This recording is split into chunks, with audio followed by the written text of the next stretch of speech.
বুঝেছি, চাঁদের আলো যখন জলে পড়ে আর জল হাওয়ায় নড়ে তখন তো দেখতে তেমনই লাগে।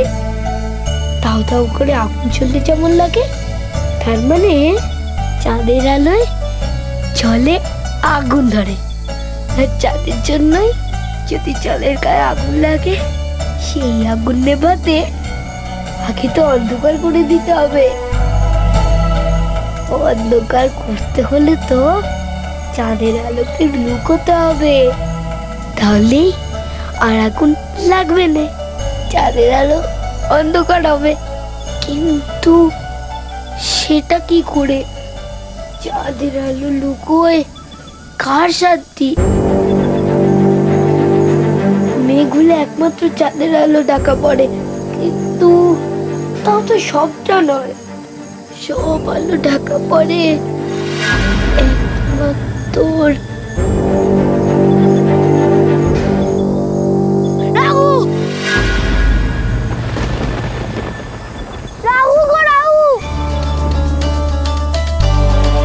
রাহুর আছে সেই গুণ। রাহু চাঁদকে টপ করে গিলে নিলে গ্রহণ লাগবে, কোনো আলো থাকবে না। আর চাঁদের আলো না থাকলে চলেও আগুন লাগবে না।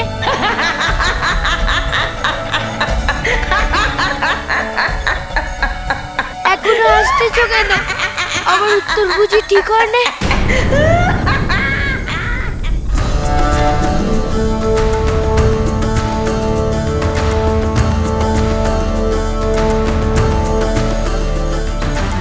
ছোট বৌরানী, কত রাত হয়ে গেল, খিচুড়ি তো মুখে তোলেন নে।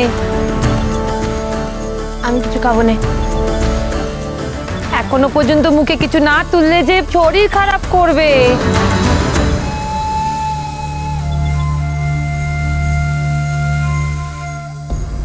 আরে এখনো দাঁড়িয়ে আছিস কেন? এদিকে আয়। নিন নিন বৌরানী, একটু খেয়ে নিন।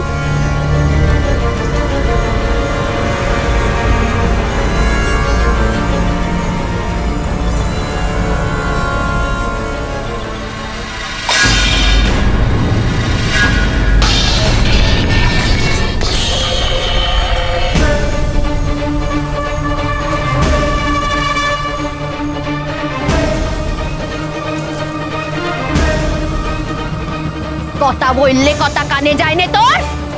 যায় না কানে? বলছি তো আমি খাবো না, খাবো না আমি। তোরা তোরা শুধু আজকের কথা ভাবতিস, আমি যে আমার ভবিষ্যতের কথা ভাবছি।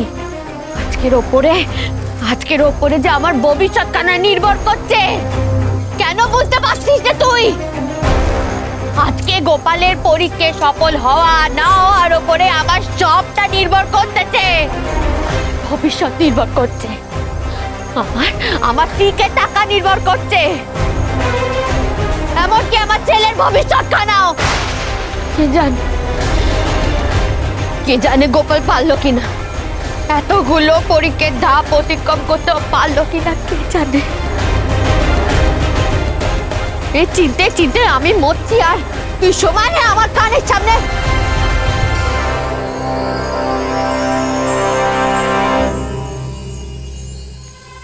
লক্ষণ, তুমি ওইখানে সব ব্যবস্থা ঠিকঠাক করে এসেছিলে তো? সব ঠিকঠাক সাজিয়েছিলে তো?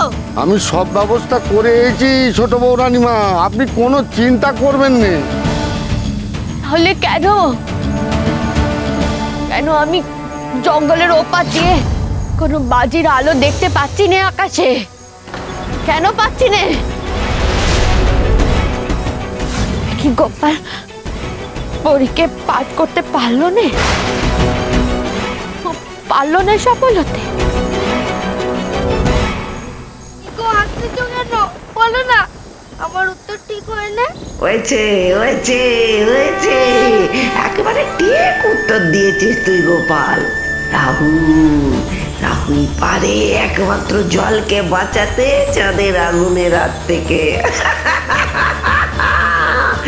খুব বুদ্ধি তো তোর।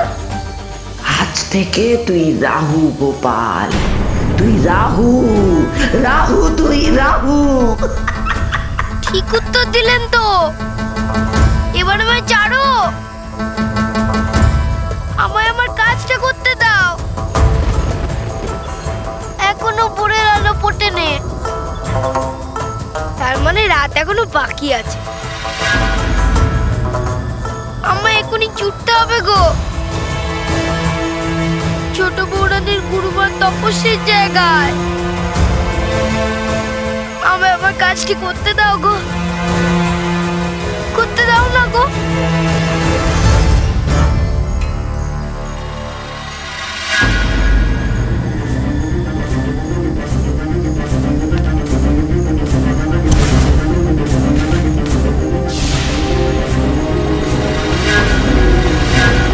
যা রাহু গোপাল, যা যা তুই রাহু।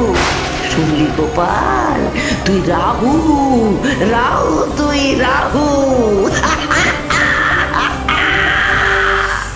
আমার নাম রাহু গোপাল? কেন বললো এই কথা? কেন আমায় বারবার রাহু রাহু করে ডাকতেছে? মানে কি এর? এটাই তোমার মনে হচ্ছে আসল দাদা, কিন্তু এই দাদার উত্তরটা কি? না, এখন ভেবে আর সময় নষ্ট করলে চলবে না। আগে আমার ছোট বৌরানীর কুড়মাকে খুঁজে বের করতেই হবে।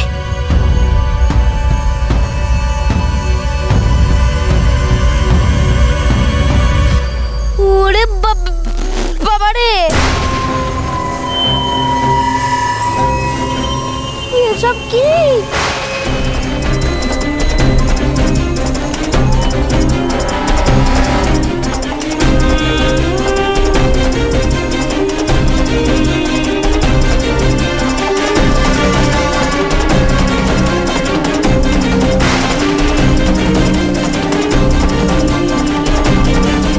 এটা তো একটা ঘর।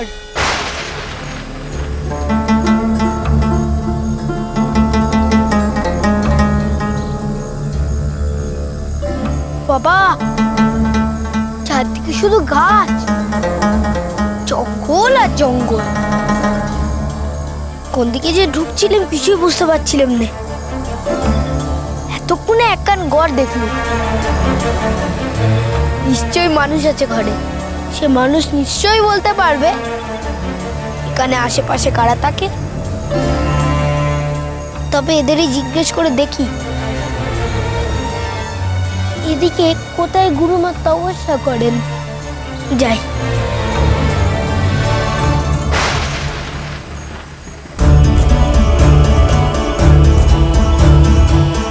কি চাই এখানে? বলছিলাম যে গুরুমা কোথায় তপস্যা করে জানো? গুরুমা? ছোট বৌরানীর গুরুমা গো। তাকে খুঁজতেই তো আমি এখানে এসেছি। জানো তেনাকে কোথায় পাবো?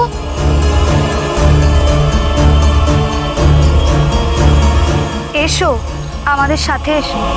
উনি বুঝি এখানেই থাকেন? বলো না গো, আমি যে গুরুমাকে নিয়ে যেতে এসেছি সে গুরুমা কি এখানেই থাকেন? আর তোমরা কি এখানে তো কেউ নেই গো।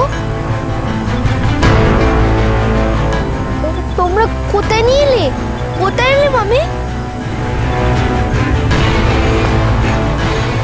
আমার যে ছোট বৌরানীর গুরুমার কাছে যেতে হবে।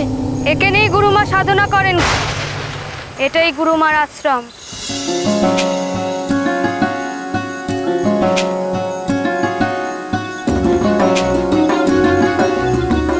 এটাই তেনার আসন।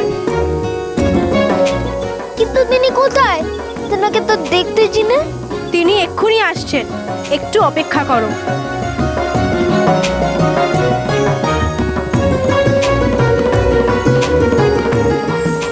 এখনো সূর্য ওঠেনি, আমি ছোট বৌরানীকে দেওয়া কথা রাখতে পারবো,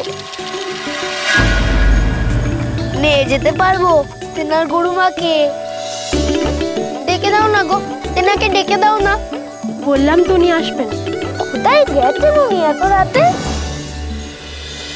গোপাল গোপাল গোপাল গোপাল গোপাল গোপাল ভাঁড়। চলো চলো চলো চলো পাল্টাই।